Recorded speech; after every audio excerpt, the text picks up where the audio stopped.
gusto mo na nato nagdili, isuon, ang kultura naga usab-usab na. Dili na sa absolute. Walay kultura nga permanente. Okay? Samaan eh. Ang kultura sa Bohol, kultura sa Mindanao nito, lahi. Kita pareho. Pero pareho ka Pilipino. Bisag doon lang inyong mga munisipyo. Di ba namin kultura dali na kultura sa lahi ng munisipyo? Diba? Lagi may kalahian kahit paano. So, ibig sabihin, pag kultura or practice or tradition sa simbahan, dili na siya absolute, relative na. So, unsay kung pasabot anak pastor, ingani. Pagbasa nato sa letter, na-encounter nato ang tradition sa simbahan, ma-encounter nato ang kultura, kanina, dili na siya pwede i-apply sa tua directly. Hello? Ang culture nila, culture nato, dili na siya pareho.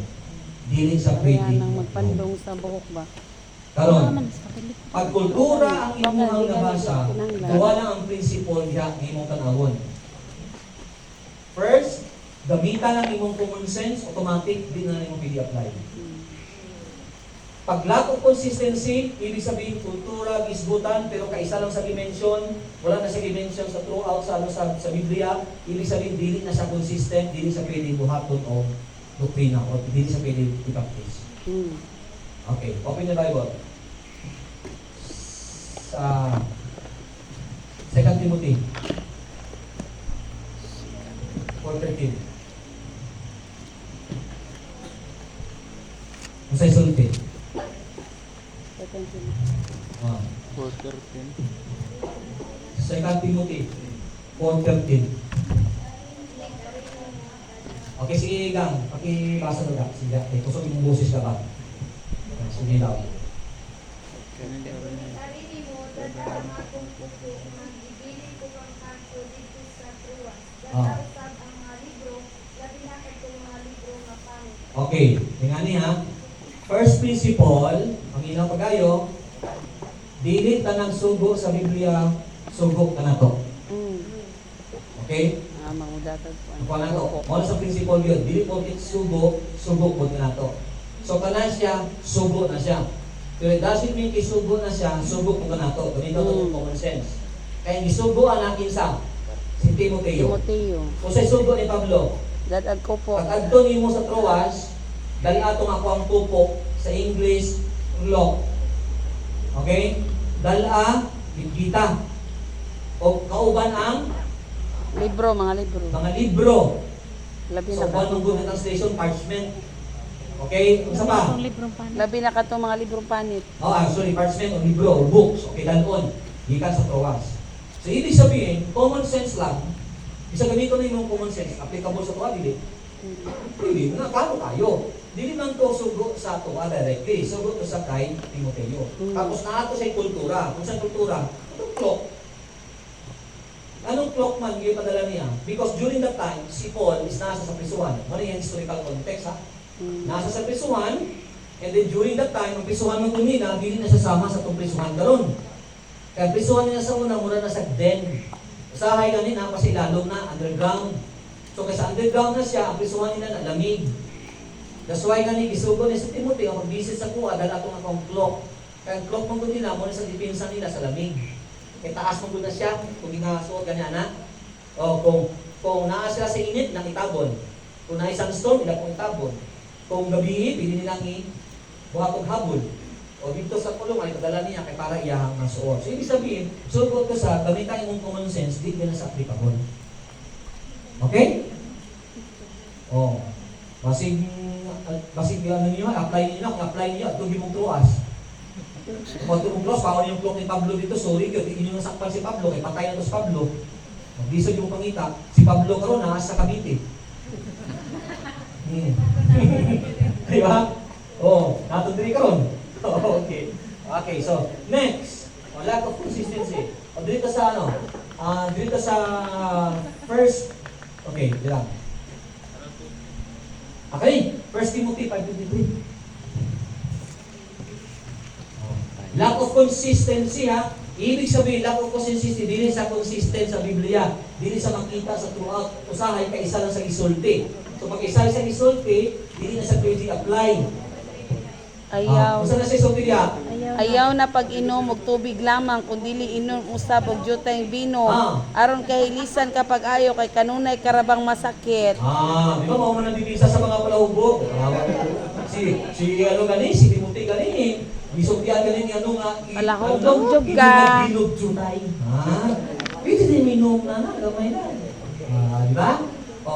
Pangutana, makita ka ba na sa uban nga kasi sa Bible? Di na. Di na naman nag-isulti? Lack of consistency. So, pwede siya apply? Pwede siya apply? Ha? Palahubog lang pastor. Dili niya kung pwede. Mali niya po yung application. Kay Ang application daghan man na to dagan. is isubok ko siya ni Pablo kaya ang purpose ato niya for medical purposes. Kay si Timothy, Ano na yung masakit? ibig sabihin, naa siya'y problema Sa sa tiyan. iyang stomach, sa iyang tiyan. Si Timothy, sensitive siya pag-abot sa tubig. Kaya ang Ephesus, ang iyang geographical context sa Ephesus, ang Ephesus yun, dili nindot ang ilahang tubig. Nanay problema ang ilang tubig. Kalibang nga dyan si Timothy, sensitive siya. So, ginabuhan sa mga Ephesus, yun na siya, para maging ano ang tubig, maging potable siya, pili sa inumun, ginaluan niya ng ilaog, wine. So that's why advice to ni Paul. Fight sa So ibig bakterya ba? sabihin, mao na siya. Karon ang pangutana, kung nga sakit kita, kung totoo, kung sa ingnon, Kasakit. ang kapit bino dili, na gani. Dapat consistency gani sa imong ingnon. Oh, drugs. Ano na siya ang application? Universal principle. So universal principle, ano sa mong ingnon nimo? Kung sa to ka? May Oh, disco na. haplas. Iba na mo diha, basta mo ng principle. Ibig Botong sabihin- pa. Ha? Botong na lang. Okay. Muna ko ha. Diba? Di ba lang mo diha? Okay. Usbo na to. Usbo na. Pagkultura, ang kultura relative. Nag-change. Naga-change. Applicable siya, dili na siya nimo pwede apply. Ang kultura relative. Kaya kultura nila, lahi, kultura na to. Okay? Oh. Sige. Samahan ni. Culture man ni. Lord Supper. Culture na. Diba? Isa diri ang nagkanda ng Lord Supper. Basta mo. Amo. At sa inyo ha, every anong nag-Lord Supper. Every Sunday. Every Sunday yun. May iban na churches every Once a month para. first Sunday. So, napo ibang churches every last Sunday. Tama? So, kisa'y tama niya. Last Sunday, first Sunday, or every Sunday? Ito na, tama. Bulkan niya lapis mo. Mag-break mo. So, ibig sabihin yung kaya music na. Ang babae nito mali, kamu na yung tama. Sige. Bigyan na mo. Sige. Ang Thank tama you. yun ay every Sunday yun. Sige. Tama yun. Every day. Sige na, itong every Sunday na lang. Sige. Paano to? Karon. Kano saan ninyo binabuhat ang Lord's Supper? Every Sunday man, di ba? Asa ninyo gibutan sa Sunday? Asa gibutan ninyo sa Sunday isa? Pagbuman sa wali. Unsa oras mo man yung wali? Unsa oras mo yung wali? Pamahaw man dito no? Paniudtol, ha? Okay, karon pangutana. Nanong kinakandak ninyo ang Lord's Supper ug paniudtol? Nabay paniudtol nga Lord's Supper? Unsa niya ang Lord's Supper? Lord lunch na lang day. Usbo na to. Lord lunch, dili na sa Lord Supper. You see? So diha pa lang, kung imuha na siyang i-practice ang culture, dapat ang inyong mga practice sa Lord Supper ninyo is dapat gabihin. Wala may Lord Supper na ugto. Awa ninyo ba?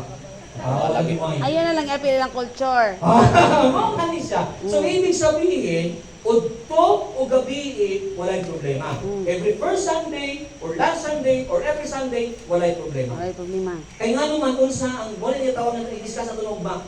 Kasi sa ikisel na ko kay bantayan niya tawag na to primary and secondary. Ang mode, paano yung buhaton? Secondary. Bala ka, pag gusto ka. Pero dapat dili nimo violate ang primary. Kay mauna sa gitawag ito nga central core na teaching sa Biblia. Unsang primary? Ang essence. For example, kinabuhat ng Lord Supper, kung saan na? Ganyan, ako every first Sunday. Di ba? Wala na. Kamu every Sunday. Naglahita sa asa? Sa mode o sa essence? Sa mode. Karon. Ginabuhat na ako na because I want to remember the death of Christ. Ginabuhat ninyo na siya because you want to remember the death of Christ. Nagkakalayan sa essence, wala. Okay, so ibig sabihin mo, nitry. Ang atong pagbuhat, ang pinaka-importante dito, mo ito. Kung mode mo, pag gusto ka. So, wala yung problema nila.